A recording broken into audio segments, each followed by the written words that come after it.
Welcome back. It's time to learn about more animals that you can adopt. In this video, I'll be talking about fish, reptiles, and birds. These animals are all very different than the animals that I talked about in my last video. Let's start with fish. You may be thinking, why are you including fish? You don't technically adopt fish. You buy them from the store. But I wanted to include them in this video because I feel that there is a lack of understanding of what it takes to properly care for a fish. If you want your fish to live to its full potential, you have to properly take care of it. So that's what I'm here to teach you. Just like a lot of the other animals I talked about, there are many different types of fish. Scratchpay.com has a list of the top 10 most popular types of pet fish, which I will link in the description below.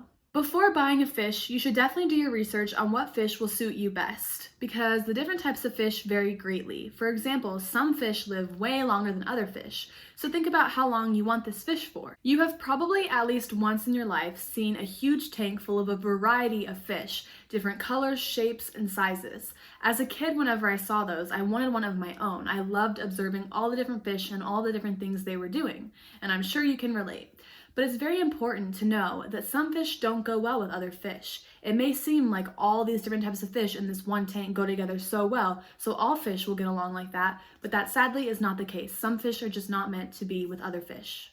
For example, betta fish. Betta fish are a very popular type of fish. You've probably seen them or heard of them before. They're very colorful and unique to other fish and each other. Betta fish require separation from other fish, especially male betta. However, some female betta can get along with other fish, but it depends on the type. Fish also thrive in different water types. Goldfish thrive in cold water temperatures, so they should be separated from fish that thrive in warm water temperatures. Fish are so cool when you get to know what all they can do. It's like they all have different little jobs in their communities. Did you know that some fish eat the germs in their tanks? Swelloc.com shares that sucker-mouthed catfish like common and sailfin placos, bristlenose, and octokinclus all graze algae and will clean the tank of it, but they do also need their own food in their own right if they are to grow, stay healthy, and thrive. So they need their own food, but they specialize in eating the germs in tanks. I think that's so cool. Different types of fish need different types of food, so it's important when you buy a fish to buy the food that it eats and to read the directions to know how often to feed it. A long time ago, I had 2 betta fish. I had them in 2 separate tanks, and nothing could have prepared me for the amount of times I would have to clean their tanks.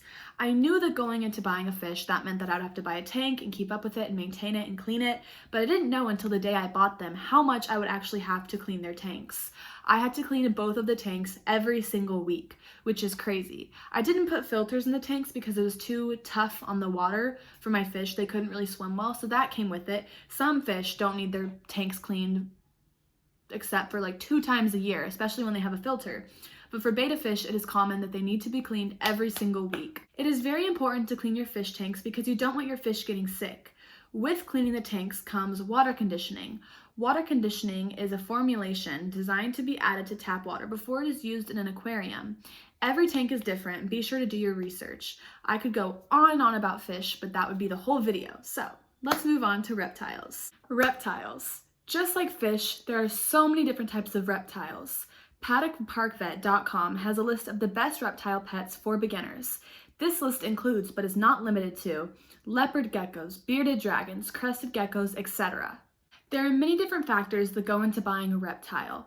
I've never personally owned a reptile, but I've done so much research on it and I'm so fascinated by the things that I'm learning that I didn't even think about or know beforehand. I learned that some reptiles are nocturnal. I don't know why that shocked me so much, but it did.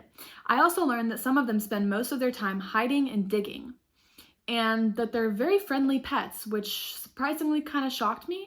With such variety in reptiles, there are so many things to know about their habitats. I'm going to link an amazing article from Amphibian and Reptile Conservation that tells you all about reptiles. This page will help you learn all about the different type of reptiles there are, where to keep them, what to feed them, etc. Let's talk about birds. Birds are such fun and entertaining animals to own. I can't help myself but already mention that some birds can talk to you, which you've probably already seen before in movies or in person, but have you ever imagined having one of your own? Despite all that fun, birds are on the higher maintenance side of animals to own. Birds are very noisy animals. They move around a lot and they make noises with their mouths. Different birds have different speech levels.